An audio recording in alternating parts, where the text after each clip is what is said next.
আসসালামু আলাইকুম। আমি ডাক্তার এনামুল হাসান সোহেল। আমি চিফ কনসালটেন্ট হিসেবে ডক্টর পলস বাংলাদেশে আছি।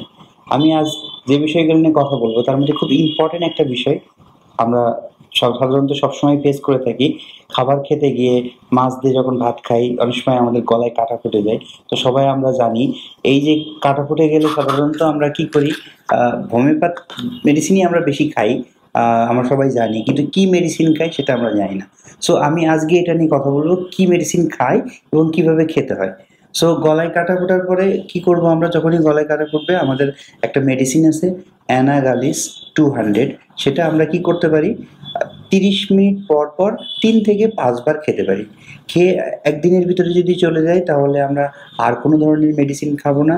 আই হোপ ঠিক থাকবো, ভালো হয়ে যাবো ইনশাআল্লাহ। আর যদি তারপরেও কোনো প্রবলেম থাকে বা কাটাতে না যেয়ে থাকে সেক্ষেত্রে আমরা সাইলেশিয়া 200 ঠিক একই নিয়মে ০.৫ ঘন্টা পর, পর ৩ থেকে ৫ বার খাবো। কিন্তু এই জায়গায় আমাদের কিছু প্রবলেম আছে যেক্ষেত্রে কন্ট্রা ইন্ডিকেশন আছে। অর্থাৎ কন্ট্রা ইন্ডিকেশনটা কেন?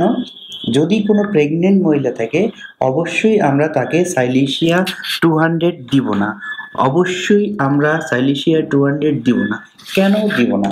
কেন দিব না? এই কারণে এটা আমাদের একটু ডিপ অ্যাক্টিং মেডিসিন যেটা আপনার অ্যাবর্শনের দিকে নিয়ে যেতে পারে। সো আমরা কখনোই এই সাইলেশিয়া প্রেগনেন্ট ওম্যানকে ইউজ করব না। সো আমরা সাবধান থাকবো এই জায়গা থেকে। আর আমরা এইজন্যই আমরা সবসময় অ্যানাগালিস 200 কে প্রেফার করি। অনেকে আছে ডক্টর সরাসরি ১ম এই গলায় ব্যথা ফুটে গেলে সাইলেশিয়া খেতে দিয়ে দেয়। আমি বলব যে এটা তো করার দরকার নাই।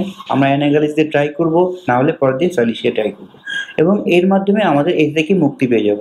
আর এটা যেহেতু আমাদের খুব তাৎক্ষণিকভাবে রিমুভ হতে হয় বা আমাদের প্রয়োজন হয়, সো এই ওষুধ ২ টা আমরা বাসায় রেখে দিতে পারি। যেকোনো প্রয়োজনে আমরা ইউজ করতে পারি। সো ভালো থাকবেন। এর পরবর্তীতে আমি আরও আপনাদের বিভিন্ন রকম প্রবলেম সলভ করার পদ্ধতি শিখিয়ে দিব। Thank you. আসসালামু আলাইকুম।